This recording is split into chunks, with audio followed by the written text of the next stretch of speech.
যে ধারায় যে আইনে আজকে পার্টি অফিসগুলো ভাঙা হয়েছে না, একই আইনে কিন্তু যখন আবার সরকার পাল্টাবে, বিজেপির একটা পার্টি অফিস বাংলায় থাকবে না। প্রত্যেক ক্রিয়ার সমান এবং বিপরীত প্রতিক্রিয়া আছে, এটা বিজেপির নেতারা যেন ভুলে না যায়। ওই যে বললাম, যে আইনের যে ধারায় আপনারা এই অত্যাচারগুলো করেছেন, একই আইনের একই ধারায় 31-এ ফিরিয়ে দেবো, সুদ সমেত।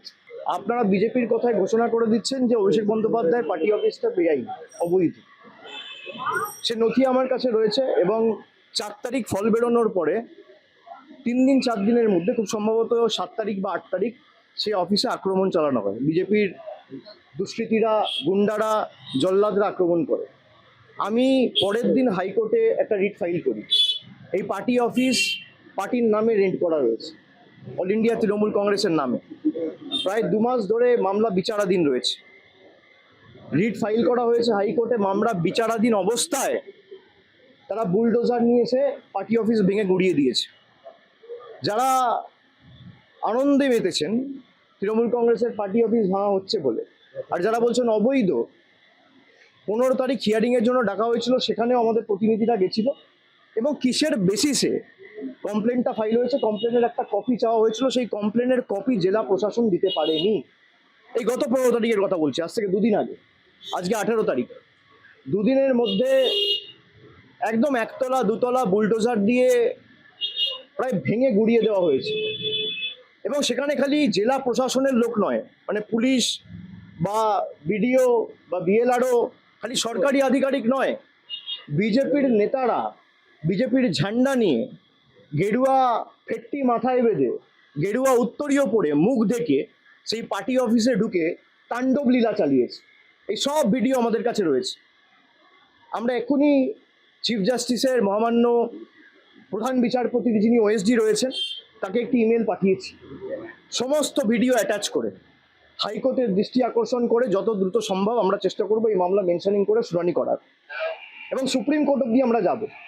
ভিডিওয় যাদের দেখা গেছে তারা কেউ কিন্তু বাঁচবেন না, আইনের হাত অনেক দূর।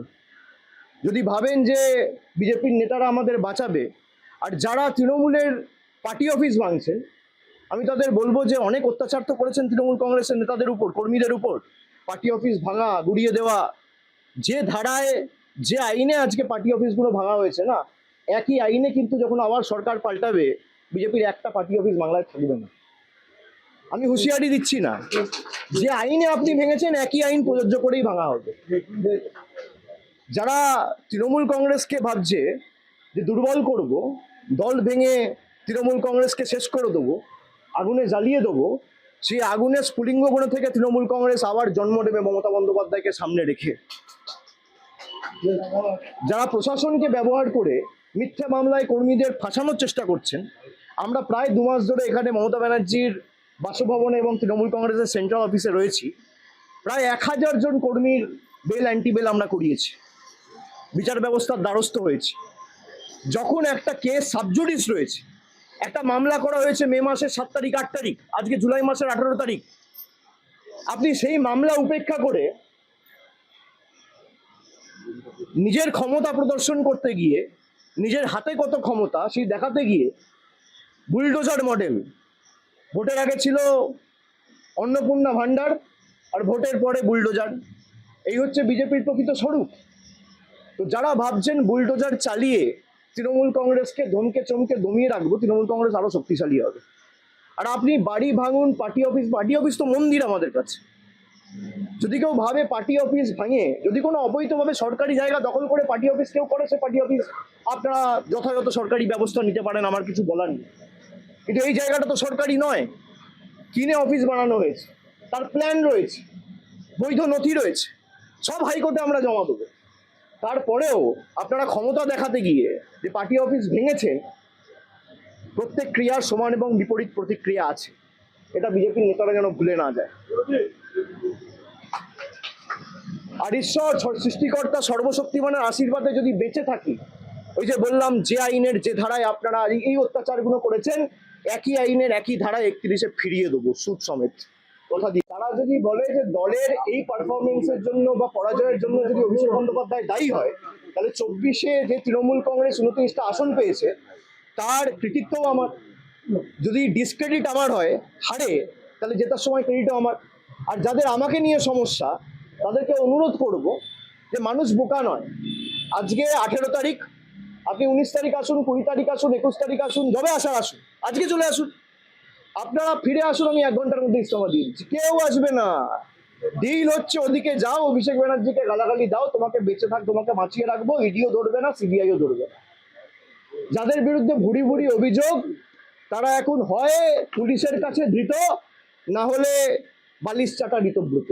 দেখা গেছে হাইকোর্ট সুপ্রিম কোর্ট করে যত দূর যাওয়ার যাবো, এদের ব্যবস্থা ঠিক করবো আইন। আপনি যার কথা বলছেন তিনি বলছেন সেখান থেকে নাকি বুথ দখলের ষড়যন্ত্র হতো। বুথ দখলের ষড়যন্ত্র হতো তৃণমূলের পার্টি অফিস থেকে।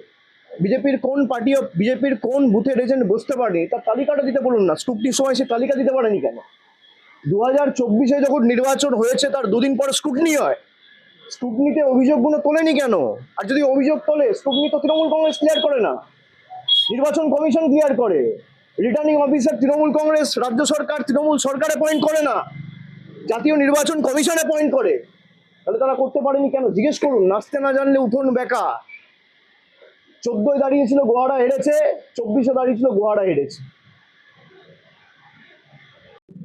গোহারা হেরেছে বলে আজকে প্রতিশোধ দিতে নেমেছে। এর বিচার মানুষ করবে, চিন্তা করার কারণ নেই। আমার মানুষের উপর ভরসা, আস্থা রয়েছে। আর बाकी যদি কোনো প্রশ্ন হয় কুণাল ঘোষ আছে। 21 जुलाई पहले देख रहा है लेकिन कुछ धार्मिक से मदन मित्र को भी ज्वाइन किया हुआ है, आप दोनों को ज्वाइन किया, क्या बोलेगा आपको? नहीं, वो सबका अपना अपना मत है, हक है, जिसको जहां जाना है जाए, उसमें दिक्कत क्या है। लेकिन एक ईडी समन आते ही अगर आप चले जाओगे तो ये साफ है कि आप लड़ना नहीं चाहते हो, आप डरते हो, और डरते हो तभी झुकते हो। भाई अगर आपके पास कुछ है नहीं, अगर मान लो सब कुछ आपका पक्ष में है, तो आप जाओ। ईडी में मेरे को भी बुलाया, मैं तो भागा नहीं हूँ। मेरे को 10 बार बुलाया, मेरे को सीआईडी बुलाया, मेरे को एसटीएफ बुला रहा है, मेरे को सीआईडी बुला रहा है, मेरे को स्टेट पुलिस। मेरे खिलाफ कितना एफआईआर हो चुका है? 20, 25, 30 एफआईआर हो चुका है, मुझे खुद मालूम नहीं है। मैं हाईकोर्ट में लिस्ट मांगा हूँ कि डीजीपी को बोल के मेरे खिलाफ कितना एफआईआर हुआ है उसका लिस्ट दीजिए।